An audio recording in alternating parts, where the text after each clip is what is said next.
Hezbollah की सोच से आगे और यही वजह है कि टेक्निकली ऐसा क्रैक किया है वहां के नेटवर्क को, ऐसे ब्लास्ट करवाए कि हिजबुल्लाह सोच भी नहीं सकता है। कम्युनिकेशन के लिए दरअसल पेजर का इस्तेमाल किया जाता था। क्या ये इस्तेमाल आत्मघाती बन गया हिजबुल्लाह के लिए? ये बताते हैं, आपको जानकारी देते हैं। आतंकी संगठन हिजबुल्लाह इजराइल का दुश्मन बना हुआ है और पहले से भी दुश्मन था और हमास के साथ जब से युद्ध चल रहा है तब से और बड़ी भूमिका में आने की कोशिश की हिजबुल्लाह ने। हिजबुल्लाह अपनी सैन्य रणनीति को सीक्रेट रखता है और हिजबुल्लाह को लगता है, नसरल्लाह जो इनका चीफ है उसे लगता है कि मोबाइल का इस्तेमाल किया गया तो सारी जानकारियां पहुंच जाएंगी और ऐसे में इस्तेमाल पर बैन लगाया हुआ है, मोबाइल का यूज नहीं कर सकते।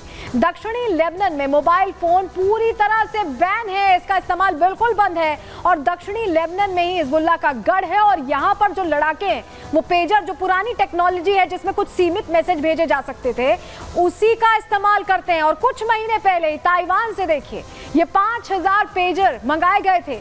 सूत्रों की माने तो इन्हीं नए पेजर्स में ये धमाका हुआ है, ये अटैक हुआ है। लेकिन सवाल अपने आप में है कि कैसे ये अटैक प्लान किया गया, कैसे मोसाद ने ये किया है। चलिए एक बार आपको जरा तस्वीर दिखा दें, क्योंकि हम बता रहे हैं इतना बड़ा अटैक है कि हिजबुल्लाह के कई लड़ाके ढेर हो गए। जी हाँ, 9 लोगों की जो मौत हुई है उनमें से 7 तो हिजबुल्लाह के लड़ाके। आपको जरा तस्वीर दिखा देते हैं, ये खुद हिजबुल्लाह ने जारी की है तस्वीर। और देखिए जो लड़ाके ढेर हुए हैं, मोहम्मद जकरिया अब्बास, हुसैन अहमद मंताश, हसन मोहम्मद यासीन, नजीब अब्दुल, ये तमाम नाम पढ़ लीजिए आप। ये हिजबुल्लाह के लड़ाके हैं जो ढेर हुए हैं। यानी लड़ाकों से कम्युनिकेट करने के लिए जिस साधन का इस्तेमाल किया वही उनके लिए जानलेवा साबित हुआ। मोसाद ने ऐसा प्लान किया कि हिजबुल्लाह उसे क्रैक नहीं कर पाए और पेजर बम बीप करते हुए ब्लास्ट कर गया।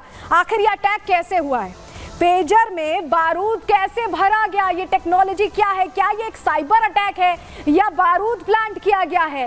ये जो सवाल है इसका जवाब अब हम आपको देने जा रहे हैं, क्योंकि ये सभी के मन में, आप जब ये खबर देख रहे होंगे तो आपके मन में सवाल आ रहा होगा कि क्या ये साइबर अटैक है या इसमें बारूद, ये जो पेजर हैं छोटे छोटे, इसमें बारूद प्लांट किया गया। चलिए जानकारी आपके सामने जल्दी से रख रहे हैं। देखिए पेजर को हैक किए जाने की संभावना जाहिर की जा रही है कि हो सकता है हैक कर लिया गया।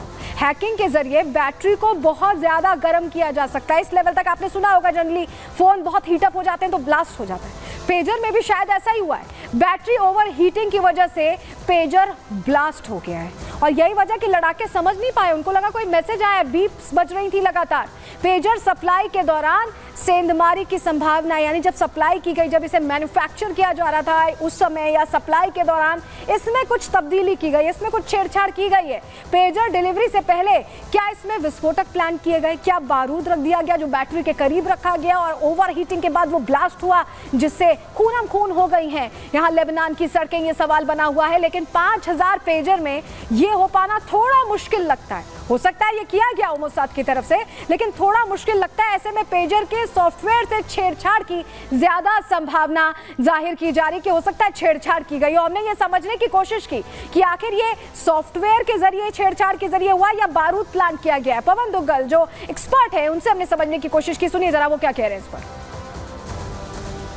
इन पेजेस के नेटवर्क में सेंध लगाई गई इनकी साइबर सुरक्षा में, और उसके माध्यम से इन्हें साइमल्टेनियसली एक ऐसा कम्युनिकेशन डिवाइस की जो फनलिंग दी गई, ऐसा आपको कमांड दिया गया जिसके माध्यम से ये ब्लास्ट हुआ। देखिए आज जब भी कोई डिवाइस बनाता है, डिवाइस मैन्युफैक्चर, तो उसे सेल्फ डिस्ट्रक्ट करने के अक्सर सुराग छोड़ देता है। तो अगर आप साइबर सुरक्षा में सेंध लगाकर उस सेल्फ डिस्ट्रक्शन वाले मैकेनिज्म को टारगेट करते हैं तो संभावित तौर पर आप साइमल्टेनियसली इतने हजारों पेजेस को एक साथ टारगेट करने की क्षमता रख पाते हैं। तो ये भी हो सकता है कि जो कम्युनिकेशन डिवाइसेस हम यूज करते हैं वो हमारे लिए भारी पड़ जाएं, क्योंकि ये हथियार के तौर पर खास तौर से लड़ाकों के लिए भारी पड़ गए। कई ऐसे कम्युनिकेशन डिवाइसेस हैं जिन्हें हैक किया जा सकता है। कौन कौन से हैं, जानकारी आपके सामने रख रहे हैं। सबसे पहले पेजर को लेकर कैसे घटना हुई है ये तो आप देख रहे हैं। 5000 के करीब पेजर्स में अचानक धमाका हुआ और जो जितने भी हिजबुल्लाह के लड़ाके थे उनकी मौत की या उनके चोटिल होने की खबर मिली। इसके अलावा ट्रांसमीटर जिसका इस्तेमाल इस तरह के आतंकी नेटवर्क चलाने वाले ऑर्गेनाइजेशंस करते हैं वो भी हैक हो सकता है। है, उसकी भी हैकिंग संभव है। रेडियो के जरिए ये बातचीत करते हैं, उसकी भी हैकिंग संभव है, और मोबाइल की हैकिंग भी संभव है। तो ऐसे में अब कोई भी कम्युनिकेशन नेटवर्क, अगर आतंकी समझते हैं कि बहुत समझदार हैं, वो कम्युनिकेशन नेटवर्क का इस्तेमाल करेंगे, उसे क्रैक नहीं किया जा सकता, उसे हैक नहीं किया जा सकता, तो वो अब ये देख लें कि काफी कुछ किया जा सकता है और ऐसा होता हुआ दिखाई भी दे रहा है। लेकिन क्या ये साइलेंट वॉर का एक तरीका है? ये भी हमने पवन दुक्कल जो साइबर एक्सपर्ट हैं उनसे समझने की कोशिश की। सुनिए जरा वो क्या कह रहे हैं। पेजर भी अल्टीमेटली एक कम्युनिकेशन डिवाइस है, एक कंप्यूटर है, और ये पेजर आज से करीबन 20-25 साल पुरानी टेक्नोलॉजी है, और वहाँ पर उस ज़माने में साइबर सुरक्षा का इतना महत्व, इतनी तवज्जो नहीं दी जाती थी पेजर वाले इकोसिस्टम में। तो लिहाजा अगर आज आप बच्चे 7वीं 8वीं क्लास के बच्चे को बोलेंगे ना, तो वो भी पेजर के नेटवर्क को हैक कर पाएगा। एक बार आप हैक करके अंदर घुस जाते हैं, फिर आप विभिन्न प्रकार की कमांड्स दे सकते हैं, जिसके माध्यम से इस तरह के साइमल्टेनियस एक्सप्लोजन्स को आप ट्रिगर कर सकते हैं। तो आपको बताएं, इस घटना की जो ये घटना हुई है लेबनान में, इसकी जिम्मेदारी नहीं ली है इजराइल ने, लेकिन चर्चा यही हो रही है कि इस घटना का मोसाद कनेक्शन है। सोशल मीडिया पर पेजर हमले को लेकर लगातार चर्चा हो रही है। पेजर अटैक को मोसाद का एक्शन बताया जा रहा है, मोसाद की बदले की कार्रवाई बताया जा रहा है। एक्स पर जो सोशल मीडिया प्लेटफॉर्म है, वहां मोसाद कमेंट्री नाम का पेज है, जहां इजराइल के समर्थन में खबरें पोस्ट होती हैं, और एक पोस्ट में ऑपरेशन बीपर का इस्तेमाल हुआ है। बीपर आप समझ रहे हैं, ये जो पेजर बीप करते हुए ब्लास्ट हुआ है, इसका जिक्र है।